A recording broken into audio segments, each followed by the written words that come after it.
Daf Pei Aleph Amid Aleph, the top of the Amid, just to remind ourselves what the Gemara is talking about. The Gemara had said that you have a following situation. You have a toida. Now a toida generally requires 40 loaves. And it has a tmura of a toida, which does not require bread, and they got mixed together. Now, if they get mixed together, then it's simple. Bring them both, bring the 40 breads, and just say whichever one is the toida the bread is for. The problem is one of them died. So said Rav Chia had a brayso that because one of them died, you don't know what to do. Maybe it's the toida and requires bread. Maybe it's the tmura doesn't require bread, and because you're not sure what to do, you can't bring it as a carbon. You have to let it get a blemish. It can't be brought. The Gemara is now offering suggestions as to maybe there's a way to bring it as a carbon. So we offered 3 suggestions. Now we're going to offer 5 more suggestions, and we'll get to the mission. The Gemara is going to conclude that none of these suggestions are legitimate. Yosef Rav Yitzchak bar Shmuel bar Marta Kamei Rav Nachman of Yosef v'Kamer. Laisi behema v'lechem v'lema. Why doesn't he bring an animal and bring bread? So you have this one animal that's left. You're not sure if it's the toida or the tmura. So bring an animal and bring bread and say, Ihachta kaima tmurahi. If the surviving animal is a tmura, ha-toida v'halachma, then this new animal is a toida and the new bread is for this new animal. Ihachta kaima toidahi, and if the surviving animal is a toida, halachma, then the bread should go for that. And what about this animal? Have a tmura. This animal is a tmura, meaning you have an animal, you're not sure whether it's a toida or a tmura. So bring another animal and say, if that one's the toida, this is the tmura. If that one's the tmura, this is the toida. Very simple. So Amar Lei, he said to Rav Yitzchak, Ani Mari, answer me. Arbon bekatve v'kosher? Do you also want lashes? Meaning, you're suggesting that we bring a tmura? A tmura is a lav. It says lo yomer. It's an issa deraisa to do a tmura. So how could you suggest such a thing? The Rishonim are even bothered by how this could be a suggestion. So they say that maybe Rav Yitzchak, Rav Nachman Rav Yitzchak felt that maybe the issa of a tmura only applies when it's unnecessary. But over here, because it's necessary, maybe there's no lav. To that, the answer is no. There's a lav in all situations. It's not a good suggestion. A 5th suggestion, Rav Ila Cholash. So if you remember yesterday, we said that the Gemara's first suggestion is, why not just bring bread and say, if it's a tmura, then the bread is chulin, and if it's a toida, the bread is holy. Just make a stipulation. We said the problem with that is that because the bread is in the azara, one of the options of the stipulation is that it's chulin. You can't bring chulin in the azara. That was how we rejected it. So the Gemara says, I'm going to try with that suggestion, but we'll tweak it. Here's what we want to say. In Misla Rav Yochanan, Bechutz L'chaim is Azar Kaddish. Rav Yochanan's shita was that if I shech the toida, then it's makdish the bread, even if the bread is outside of the azara. So here's what I do. I keep the bread out of the azara. I say the same thing. I shech the animal and I say, if it's a toida, then the bread is holy. And if it's a tmura, the bread is not holy. And the bread is not in the azara, so it's not bringing in chuli azara. It's very clever. Laisi v'lachem v'lusmi chutz l'chem is azara v'lema. Ihach t'kaima toidi alachma v'loi lefik l'chulin. So the Gemara says, I'll tell you why it's not a good suggestion. While it is clever, and you're right, you're not bringing the bread into the azara, so it's not bringing chulin into the azara. The problem is, you have the 40 loaves. 4 of them are given to the kohen, and they're waved. And that process must be done in the azara. So your suggestion of keeping the loaves out is not helpful, because 4 of the loaves have to go into the azara, and you'll have the same problem. If you're going to stipulate that if it's kaddish, fine, but if it's chulin, you're bringing 4 loaves of chulin into the azara. That's the problem. If you have the 4 that have to be waved, where do you want to wave them? To wave them out of the azara, it has to be in the azara. To bring them inside, you're possibly bringing chulin the azara. Therefore, it's not a solution. A 6th suggestion. If you remember, Chizkiya's shita is you could bring 80 loaves and say 40 of them are going to be holy. You don't have to stipulate which one, and it's not considered bringing chulin azar. Then afterwards you isolate the 40. So if that's true that I could bring 80 and just stipulate that 40 of the 80 should be holy, here's the solution. Laisi behema, I'm going to bring another animal, the laisi shmoina bahada, and I'll bring 80 loaves, and I'll say like this. If the surviving animal is a toida, then this new animal is a toida, and the 80 loaves are holy. Meaning, I bring 80 loaves and I bring another animal, and I say, if the original animal is a toida, this is also a toida, 2 toidas, 80 loaves, perfect. If the original animal is a tmura, then this is a toida, and only 40 of the 80 are holy. So basically, you're bringing the bread, and you're stipulating 40 of the 80 are for sure holy, and maybe all 80 are holy. That's the solution. So you're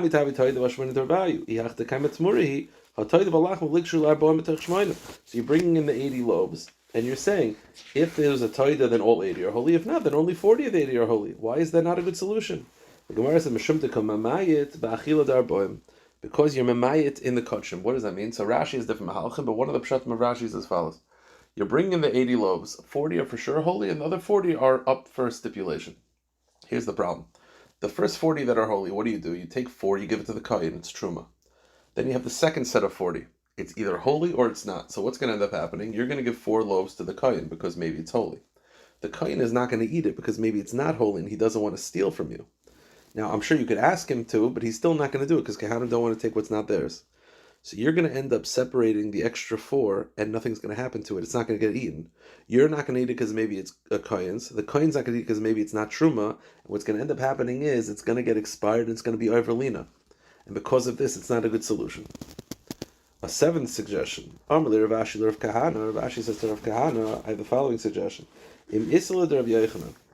If Rav Yochanan is correct, Rav Yochanan said as follows. Rav Yochanan said, Hafhifresh chatas mu'beres, that if you designate a pregnant animal as a chatas, v'yolda and it gives birth, ratza ba miskaper, ratza vlada miskaper, you could either be mechaper with it or its baby, the baby or the mom. Now, that's what Rabbi Yochanan said, meaning, Rabbi Yochanan was basically clarifying that this concept that the child of a chatas has to die is only if it becomes pregnant after it's a chatas, but if you designate a pregnant animal and then it gives birth, you have a choice. You could either use the mommy or the baby. Now, Rav Yecha never explained why his shita was that. There's 2 options. The Gemara's conclusion is going to be that Rav Yechanan holds that the baby is an extension of the mother, and you're just able to use the child to be yaitz the chiv. But that's not what the Gemara assumes at first. The Gemara assumes at first that Rav Yechanan's rationale is uber lav yerech imayu. The baby is disconnected from the mother, and in essence, the baby doesn't even have to be holy. Meaning that you could conceptually have a pregnant woman with a pregnant animal where the baby's not holy. The baby is mamish, a different carbon. Therefore, when it gives birth, you have 2 carbonos. You have 2 separate chatas, a chatas and a backup. So you're able to choose which one. So the Gemara presumes that according to Rav Yochanan, if you designated an animal as a carbon, a pregnant animal as a carbon, the baby and the mother are 2 completely separate carbonos. Now that's true with a chatas. The Gemara says, I'll tell you how this is relevant now if a toida. Here's my suggestion. Lacy behem muberes. Bring a pregnant animal and designate it as a toda. V'yamtin lacheteilet and let it give birth. Now you have the baby and the mommy. Lacy shmeina bahada. Bring 80 loaves. V'leiman and say like this. Ihachta kaima tmurahi. If the surviving animal is a tmura and it does not require bread, ha vlada toidahi. The mommy is a toida, the baby is a toida, and they're 2 separate carbonos, and therefore all load 80 loaves. 40 go for the mother, 40 go for the baby. Because the mother and the baby are 2 completely separate carbonos. And if the surviving animal is a toda, so then very simple. 40 loaves for the toda, the mother is another toda, 40 loaves, and the baby is a backup, which does not require loaves. Meaning because you're able to make it that the mother and the baby are completely separate carbonos, you could stipulate that the mother and the baby are 2, 80 loaves for them, and if the original animal was a toida, then just the mommy is the toida and the baby is a backup. Now this is all making a presumption. This is making a presumption that Rav Yechanan's shita is based on the premise that the baby and the mother are 2 separate carbonos that would require 80 loaves between the both of them. The Gemara says it's not Rav Yechanan's shita. Rav Yechanan's shita really is uber yerachimai. The baby is an extension of the mother, and therefore the baby would not require separate loaves from the mother. Therefore your whole premise is flawed. Rav Yechanan just holds that you could be yaitz yerchiv with the baby. But your whole presumption that you could have the baby and the mother as 2 separate carbonos, 40 loaves for the baby, 40 loaves, it's not true. Whereas Who said Rav Yechanan's shita is that you could have it that the baby is unholy while the mom is holy, that they're 2 separate carbonos. Maybe they're just an extension of each other. By the time there were other miskaber shvech. Maybe Yechanan's shita is just that you could be yaitz with the baby. And therefore the Gemara says, I don't know what you're talking about. It's not an option. A final suggestion. Ravina ikla maduria. Bring an animal. Because you have the original animal that's a question mark whether it's a toida or tzura. That's animal A. Bring animal B and say hare alai. Hare alai is a high level neder. Not hare zu, which is that this animal is holy. That means that if something goes wrong, there's no backup. Hare alai means that I have a responsibility as a neder to bring a toida. And if something goes wrong, I have to replace it. So therefore, I have animal A that's a question mark. I bring animal B and I say hare alai. Then I bring animal C as a backup for animal B. So valaisi behema achriti. So now I have animal A, B, and C. And I bring 80 loaves. And here's what I say: Ihach tekayma tmurahi. If the original animal is a tmura, then B and C are toidas, and these are the 80 loaves. So toidas for shemona value. Ihach tekayma toidi. And if the original animal is a toida, So the 40 loaves are for that animal. B is a second Toida of 40 loaves, and C is a backup. So why is that not a good option? So the truth is, it is a good option. Amar Le, though, he said, the pasuk says that it's better not to make a vow than to make a vow and not pay it. Meaning the Torah is not into making nedarim, and you're advising us to make nedarim. It's a very clever idea, but we don't like to make nedarim, and therefore it is not going to be an option. New Mishnah. The Mishnah says, if a person says, I'm going to bring a toida, you have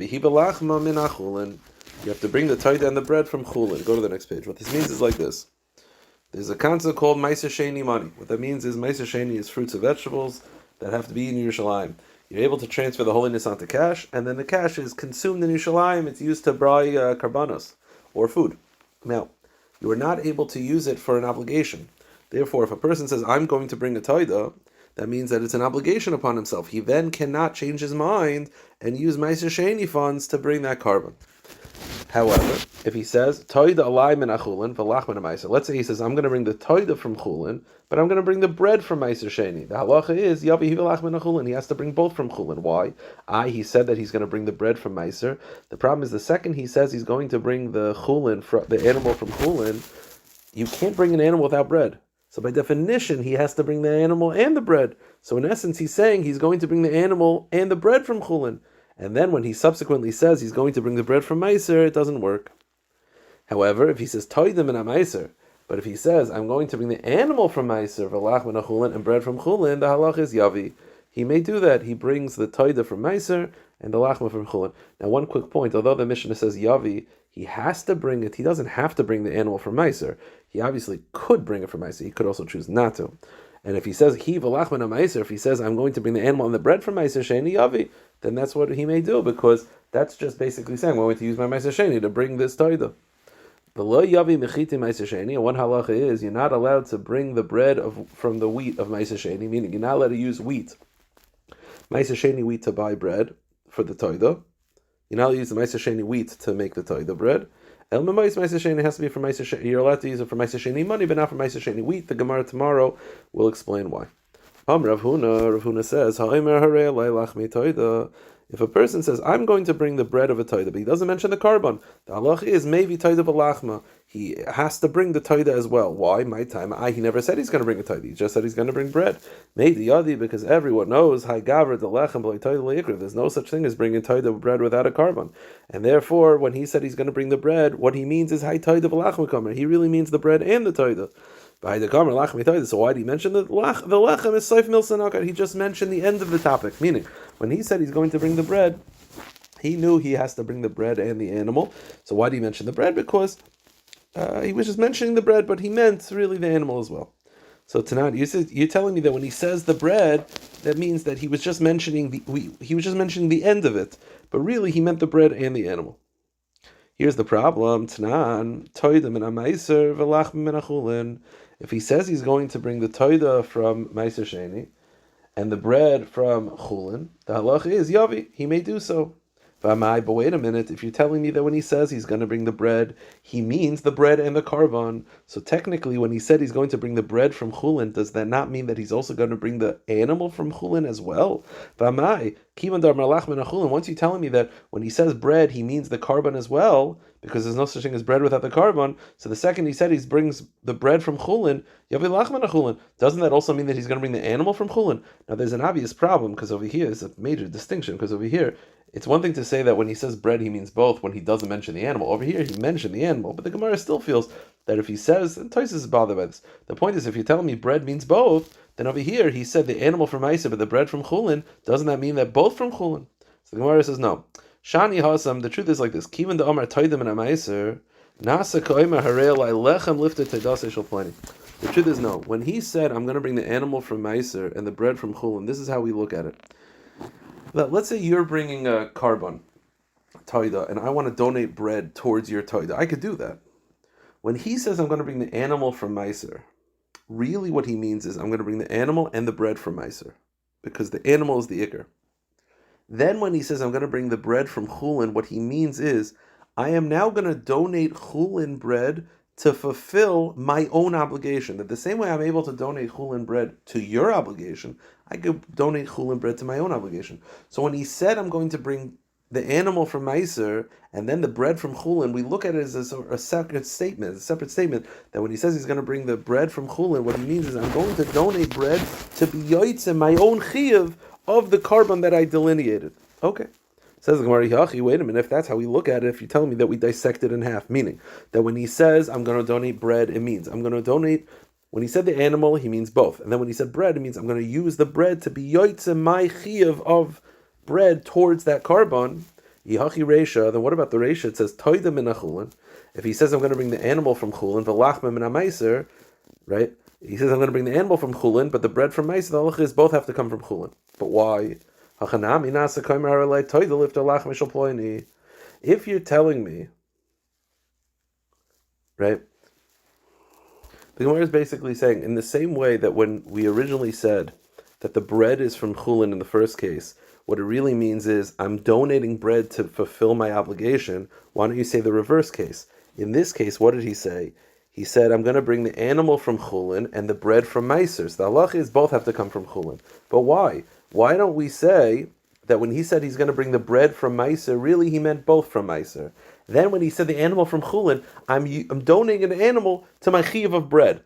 In the same way, we sort of dissect the statement, and we said that when he says he's going to bring bread, he means I'm going to donate bread to fulfill my obligation of the toida. So why don't you say the reverse? That when he said I'm going to bring a toida from chulin, really the ikar is he's going to say I'm bringing the bread. And the toida from chulin is I'm donating a toida from chulin to fulfill my obligation, but I'm able to bring the bread from meiser and the toida from chulin. Now, basically what we're saying is that if instead of the same way we say that the bread is given as a donation towards the toida, why don't we say the toida is given as a donation towards the bread? So the Gemara says very simply, Hachi hashta, bishleim lechem lemifta toida asi, toida lemifta lechem leasi. Bread is donated to accompany a toida. A toida is not donated to accompany bread. Okay. Another shaila. So you tell me according to Rav Huna that if a person says I'm going to bring bread, you have to bring both. Why? Because there's no such thing as bread without a toida. So that's what he means. Tashem ha'omer harei toida b'lei lechem v'zevach b'lei nesachim. If a person says I'm going to bring a toida without bread or a zevach b'lei nesachim, the halacha is kaifin oisa maybe toida v'lachem v'zevach nesachim. We force him to bring both. So if he says I'm going to bring toida b'lei lechem, we force him. The implication is we only force him to bring both because he said b'loi lechem. But if he just said lechem, we wouldn't force him to both. The implication is that we only force him to bring both because he mentioned the toida. But if he would just say lechem, maybe we don't force him to bring both. Because if what Rav Huna is saying is correct, that we force him to bring both when he just said lechem, then why does the case have to be toida b'loi lechem? Just say lechem. So the Gemara says very simple. Really, the halacha is the same. If you just say lechem, you have to do both. If you say toida b'lechem, you also have to do both. So why do you pick this case? Why not just say lechem? Because I'll tell you what. What's the second case? Zevach b'lei nesachim. What if he just said nesachim? It wouldn't work. You could donate just nesachim. So you're right. Conceptually, you could have just said lechem, but it wouldn't have flowed in the brisa. The Gemara says, "Hu adin afagav d'lo yomer toida." Vaydi the kaboy lemisi zevach b'lei nesachim d'lo misli nesachim b'lei zevach ton nami toida. But the halacha is actually the same. The Gemara says, Amai, we said this halacha just now that we just referenced, that if a person says, Toida b'loi zevach, Toida b'loi lechem, we force him to remove. Why? Because he said Toida, so we force him. The question is why? Why don't we look at this as a retraction? When he said Toida b'loi zevach, that was basically his way of retracting it's a contradictory statement because there's no such thing as a Toida b'loi lechem. So why don't we say that it's a retraction? When he said Toida b'loi lechem, that was retracting his vow. The Gemara says, "Neder pischa yimayhu." So the Gemara says, you're right. That is the shita of Beis Hillel. Beis Hillel Taka says it's a retraction. Beis Shammai says that when you say a contradictory statement, it's not a retraction. We go with your first part of your statement. As we'll see in a moment, Beis Shammai and Beis Hillel argue in a case where a person says, I'm a nazir not to eat dates. Now, there's no such thing as a nazir not to eat dates. When you say a nazir, it means you're not going to drink wine. So it's basically a contradictory statement. Beis Hillel says it's a retraction. Beis Shammai says no, go with his first part. You're a nazir. So this Gemara that says that if you say Toida b'loi lechem, it's not a retraction, that is following Beis Shammai. The Gemara says Beis Shammai he damri tvois lashon rishon. Beis Shammai shit is you always go with the first expression. and not just that it's an overall retraction. The Tanan is the Mishnah says, "Hareini nazir min hagroigris min advela." If a person says, "I'm a nazir from dried figs," Beishamai I'm a nazir. Beishamai says, "You're a nazir," because we go with the first part. He's saying, "Beisil I'm a nazir." Beisil says, "No, it's a retraction." So when this brisa says that it's not a retraction, that's following Beishamai. The Gemara has Rav Yechon has a different shot. Rav Yechon says the truth is a kafala Beis Hillel. Wait, if it's Beis Hillel, I thought Beis Hillel holds as a retraction. The answer is this case is a little different. You have Reuven who says, "I'm going to bring a toida b'loi lechem." If you were to stop right there, it's a retraction. The case is then, I go over to Reuven and I say, "Hey, there's no such thing as a toida b'loi lechem. You have to bring both." And he says, "Oh, my bad, I'll bring both then." So the reason why it's not a retraction is because he was maskim. That's the pshat of the Gemara. The Gemara says, "Rav Yechon Amar afilu teim Beis Hillel." But Omer, the cases where when you tell him you can't bring a toida b'lechem, he says, "Oh, ilu hayisi yadei she'noidekach leisi noidekach." I wouldn't have said that then. You're right. Okay, I'll bring both.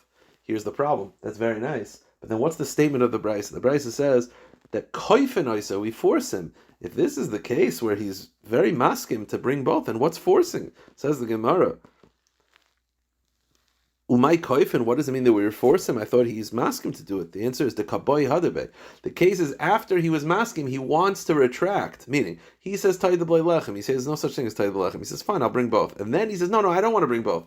Then we force him because you can't retract. That's the pshat. So you're telling me the case of the brisa, it could work Beis Hillel, where we thought it was only Beis Shammai because according to Beis Hillel it's a retraction. The answer is no. It could work according to Beis Hillel. It's specifically a case where after telling him that you can't do toida b'loi lechem, he says, "Fine, I'll bring both." He was maskim. Says the Gemara, that's very nice, but there's a different brisa. And the other brisa basically speaks it out that he didn't. He was not maskim. The brisa says that he says toida b'loi lechem, and they say you can't do that, and he says, "Well, I don't care. Then I don't want to do it." Meaning he's not maskim. He fights it. And you know what the halacha is? We force him to bring both. So how could you tell me the case of the brisa is that it follows Beis Hillel? And it's a case where he's maskim. I thought there's another brisa that says that he was not maskim and we still force him. Tashema, they say you have to bring both. And he says, well, if I knew I had to bring both, I wouldn't have said it at all. Meaning, I'm not maskim to this. You know what the halacha is? Koifen oisa, we force him. Shamar v'shamata. We say these two words, which means you have to bring both. So you see that we force him even when he's not maskim. So Bisham Mechizki Nichle, the Rabbi Yechon Kasha. Rabbi Yechon, I thought, finished saying the cases where he's maskim. Over here, he's not maskim.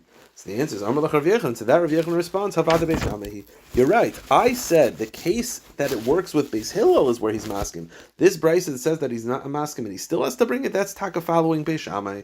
It's not Beis Hillel. When I said it follows Beis Hillel, that was talking about a case where he's maskim. If he's not maskim, then it's only according to Beis Shammai. Now we said that according to Beis Shammai, if he's not maskim, we still force him. We say shamar v'shamata, meaning you have to bring the toida and the lechem. We say shamar v'shamata. My shamar v'shamata. What does that mean? Amar Rabbi shamar habatoida. Shamar is the toida. V'shamata is the lechem. Okay, bring both. Rava says no. Rava says slightly different. Shamar habitoida v'lechem. Shamar means you have to bring both. V'shamata shtayru l'asaskin. Shamata means we tell him not only have to bring both, don't do this again. We warn him that this is not a good derech. One last halacha, and we'll stop here. The Mishnah said that if he says that I'm going to bring both from Meiser, Yavi. Yavi implies that he has to bring both from Meiser. Says the Gemara, Yavi, loisagi to Meiser, what he has to bring from Meiser, he can't bring it from Chulin.